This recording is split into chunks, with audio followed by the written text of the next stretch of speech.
My housemate brought her babies to visit and it felt overwhelming and unsafe. I've rented a house for 10 years and needed a housemate for the fall semester. Elle is a new mother who needed to finish her dissertation to get her PhD, so she made the incredibly difficult decision to leave her partner with her kids and move 300 miles away to do so. She goes back home at the end of December. Elle is a really smart, funny person who seems to have a good heart and good values, although she is really oblivious to most things. This is where things get tricky. I know she's been missing her children, and I know that she has some codependency issues, but I'm too busy with my own life right now to be her anchor. I'm a creative who works from home on a freelance schedule. I also have 2 part-time jobs. I definitely enjoy her company for the most part. However, she doesn't seem to understand that I'm at home working and she often interrupts me when I'm at my computer because she's lonely and wants to talk about her relationship with her partner, which is falling apart and seems awful. My room is pretty cramped, but I've started to work more at my desk instead of common areas in order to be productive. She'll come to my closed door and knock a few times per hour to see if she can strike up conversation with me. Every time I say I'm working, I'm sorry. This is getting frustrating. It's like no matter how many times I directly tell her how busy I am right now and how limited my bandwidth is, she keeps trying to get me to hang out more than I can. And have the same conversations about her partner and family over and over. It's starting to feel like pestering. About a week ago she wanted to know if I could do a movie night. I said I might be free Monday. She was out of town that day. I said maybe I could do Sunday, but I was working at my job and then had to come home and finish work for a client. She probably asked me another 6 times in person, by text, and then by knocking on my closed door several times when I told her I was too busy to join. Okay, it's annoying. It's not the end of the world. Well, then she brought her babies up to visit and it's been absolutely miserable. This woman is not able to parent appropriately. She asked me several times if I could babysit for her while her children were visiting and I directly said no each time. She said they would be cranky after such a long trip up from her partner's house and if I was home anyway, it would be weird to hire a different sitter. Also, when would I have time to bond with the babies? I told her, I'm sorry, but I don't have the emotional bandwidth to bond with 2 infants right now and I'm not available to babysit because of my schedule. I gave her several contacts and wished her luck in scheduling something. She immediately alienated one of my contacts. So she brings up the babies. She did a straight-through drive of 7 hours with the infants. They were completely dysregulated for the next 36 hours. Horrible, non-stop crying. I really didn't want to have anything to do with the kids. I have too much on my plate right now, but I ended up walking into the living room where she was letting them sit on the edge of the couch. They looked totally blown out and not in a good state. It was actually kind of disturbing because Elle also seemed completely blown out and was at a point where she wasn't aware of their safety or needs. Elle had music blasting and the kids looked messed up. I picked up one of the babies and took her to the backyard to try to calm her. I came up and asked where the teething rings were since they're both teething. Come to find out she never even thought about giving them anything, forgot their diapers and food, and had been dosing them with Tylenol without really any awareness of their dose schedule. I was floored. I immediately went to the store and bought teething rings, anything to comfort them. After sterilizing the teething rings and comforting her children for another hour, I had to leave to go meet my partner. I left for a trip this morning. I was almost late because I had to do all my laundry and packing this morning because I was too busy helping her last night. The babies have been crying since they arrived. Meanwhile, she's acting pouty with me because I'm palpably getting frustrated with her behavior and how chaotic the situation is. She wants me to meet her at her cousin's house in another city when I get back from my trip so I can bond with the babies. Initially, this was the compromise I agreed to since I made a clear boundary that I wouldn't help with childcare. Now, I don't want to go. But I don't know what to tell her. And I don't know how to tell her that her continued obliviousness to my stated needs is crossing my boundaries and making me feel really angry. I get the sense that this is how all of her relationships go, but I can't tolerate it, and I need to make it another 2 months until her lease is up. How do I talk to her about this? How do I enforce my boundaries? Should I give her information on parenting classes? Comment. Tell her you don't need to bond with the babies. They're not yours. She sounds like a dumpster fire. Keep maintaining your boundaries. What if she already broke up with him, since the relationship wasn't going well? What if this visit is actually her moving her children into the house with Up? This was my first thought when she brought up the bonding statement. Op needs to make it clear up front that these babies will not be moving in with them, or else the roommate will take any equivocation as a green light to further stomp boundaries. If she throws a fit, then you know what her motives are. I agree. She's drugging her kids with no thoughts about dosages. They are in danger being in her care. He needs to know what is going on and get sole custody, and she gets supervised visits only. Op certainly does need to bond with the babies, for when her housemate breaks up with her boyfriend and decides to stay right where she is instead of moving out in December as planned. That seems to be the eventual conclusion of this mess. Op puts her foot down firm and fast now, then the kids having a one-off stay over will start to turn into an occasional one, then a week-long stay over and more until they've effectively moved in for good. Then, Op will be going, my roommate repeatedly ignores my boundaries and has moved her children into our flat, but I don't know what to do, because if I kick them all out, then where will the children live, who are innocents in all this? Help.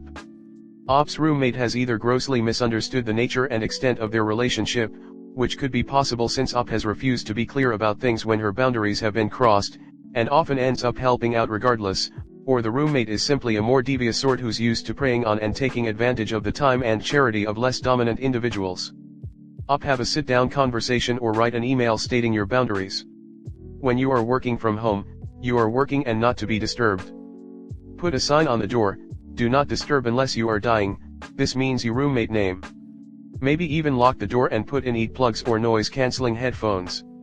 Stay strong. When I worked from home, I set a timer, and my young children, 4 and 6 at first, knew that unless there was fire or blood involved, they were not to disturb me until the timer went off. I started it out in small increments until we were up to an hour at a time, and I'd hear them come in to check it, with the older one saying something like, "Only 20 more minutes." Even they understood that my working from home meant I was busy. As far as bonding with L's babies goes, WTH. Op, you don't need to bond with them unless L plans on you becoming their caregiver. It does seem like L has some sort of plan to get you involved in raising her kids.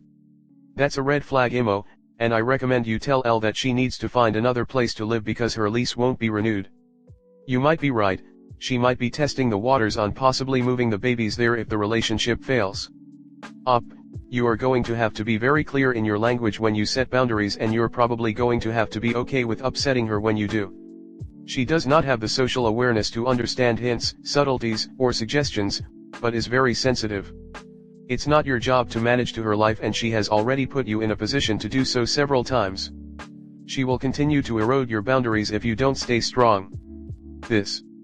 She sounds very manipulative, as there is no reason whatsoever that her landlord/roommate needs to bond with her children. I would be aware that she may be planning something like this, and since she is already trying to get you to care for the children for free and neglecting them, she may be planning on you being their caregiver. Your life will be a living hell. Stop this in its tracks before it turns into a difficult situation, e.g. her bringing her kids and refusing to move out. Why would you need to bond with her babies? You're not her partner. She sounds like a train wreck of a parent. I think you went to just be very straightforward.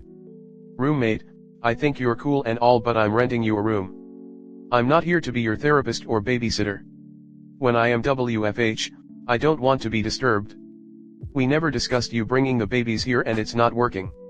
If you want to visit them, drive home and do it there. You're being irresponsible with them here, and I don't want any part of that. This is my home and my workspace, and I don't want children in either. This isn't exactly the same, but close. I owned my home. Wanted to rent a room. Was explicit that the home is already furnished, so other than things that could fit in the bedroom, there's no storage. My contract stated no overnight guests. Confirmed it was just the one person. They signed the contract after I interviewed her in person and gave me a deposit. Move-in day comes and she shows up with a U-Haul and 2 kids. For a 10x10 bedroom. Oh hell no. I gave her the money back and she called me lots of names, but whatever. Kept me from ending up in a situation like yours. Story 2. My husband refuses to help with our 3rd child. I'll start this off by saying that my husband and I have been together for 11 years. We became parents young. With our first 2 children, all parental responsibilities were split fairly, all household responsibilities were split fairly, but at that time, I was the only one working. Fast forward to now, I am 10 months postpartum with our 3rd child and have been a stay-at-home mom since. Husband is now working. From day one, he has not done any parenting to our youngest. He has not fed him one time, bottle, or solids. He has changed at most 4 diapers. He has not given our child a bath or really spent any quality time with our son at all. Since becoming a stay-at-home mom, all of the household chores fall on me. I get it, I'm home more often. But he lives, eats, showers and makes messes here too. I'm expected to do it all and go back behind him to clean his messes on top of doing 100% of the care 100% of the time for our children. I have begged, pleaded, asked politely for help, for a break. But this man refuses to help in any way. I didn't get to sleep at all in the hospital after delivery, nor was I able to shower. I had severe preeclampsia and was pretty much shackled to my bed because my medical team was afraid of me seizing or stroking out due to my BP being so high. Our first day home, I told him I wanted to take a shower and asked if he would be okay with baby. He told me no, I am not. If you want to shower, take him in the bathroom with you or shower with him. Within the first week of being postpartum, I became so sleep deprived. During one of our child's wake windows, I could not for the life of me keep my eyes open and I was terrified of falling asleep accidentally and something happening to baby. I asked him if he could watch baby long enough for me to nap and I was met with no, I'm just as tired as you are. He keeps me up too. And this man went to sleep, snoring so loudly over my desperate cries for help. Since then, there has been absolutely no improvement. We've had many discussions and arguments over what needs to change. I asked for 30 minutes a night to clean up after the family, so I won't be overwhelmed in the morning. That was not negotiable to him. I just need to do better and manage my time better and I won't get overwhelmed. His offer for me being able to have me time is 20 minutes once a week so I can shower. I stopped asking and just started telling because I got tired of hearing no. I took him the baby, who was fed, changed, and happy and told him I was going to take a nap. He puts the baby in the pack and play right after I get into bed, comes into the bedroom and is trying to initiate sexy time. I'm irritated at this point. I told him that I didn't go to bed for that I genuinely need a break and need a nap. He gets mad, storms out of the bedroom and storms back in with the baby and tells me you don't get a break until after his first birthday. And then he leaves. I'm honestly at my wit's end. I've had 3 to 4 hours of sleep every night for the past 10 months. And he makes me feel like I'm asking too much from him when all I'm really asking for is the bare minimum. Why do I have to wait a year for you to be a parent? It breaks my heart to look back at old pictures of him with our oldest 2 children, because he was never like this with them. It hurts seeing all these women have super supportive partners and know that he used to be one. I just don't know what to do anymore, but I'm at the end of my rope and I know I cannot continue pouring from an empty cup.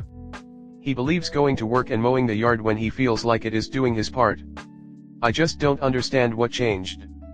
Comment. Do you have any friends or family who can come help you? If not, can you afford to hire a babysitter for a few hours? You need a sleep break. Nothing can be addressed until you've properly rested. Your husband is another issue. Honestly, the most important thing is you and getting yourself into a place to even deal with his BS. Make no mistake, it's total BS, but it's second to making sure you don't keel over from exhaustion. Can you look into any childcare at like the YMCA? When my kids were little they had free childcare there. They also had movie night events and things so parents could get a break. Even if it's just for an hour for you to go shower at the Y. It's not ideal, but it could be a start. I agree, this reeks of spousal and financial abuse. I'm worried for you. You should contact a women's shelter. You get abused. They have possibilities to help you. They have contacts. You aren't the first mother in such a situation that contacts them. Often you don't know of the possibilities of your cities like local funds or other help. They also can help you with a lawyer. That awful. I know there are organizations for women like you when nobody wants to help. The acts statewide and sometimes even over the border of states. Maybe try to post in an abuse sub. It is a question of time till you break down because you get so little sleep and no real rest. I hope you find a way to get out soon. I wish you the best. I'm so sorry you're going through the ringer like this. If you can get a referral from your state's bar association for a divorce lawyer or find one another way, please set up a free consultation if possible. Many law firms even do Zoom type meetings since the pandemic. I understand you don't have immediate access to shared funds, but in most states divorce lawyers can be paid through shared funds whether both parties agree or not. I'd wager there's a divorce lawyer in your state that has dealt with a financially abusive spouse before. You don't have to tell him if you don't want to. I strongly second the recommendation to utilize your state's resources for victims of abuse and get into counseling. There's no need for you to clean up after him, do his laundry, etc. The only thing you need to look after is your kids and self. Call some local lawyers and see about divorcing. Many states have laws that if one party is not working, the other has to pay for their lawyer. Some lawyers will accept you as a client without immediate payment and then get the money from your spouse. Do you have any money left over from when you were working?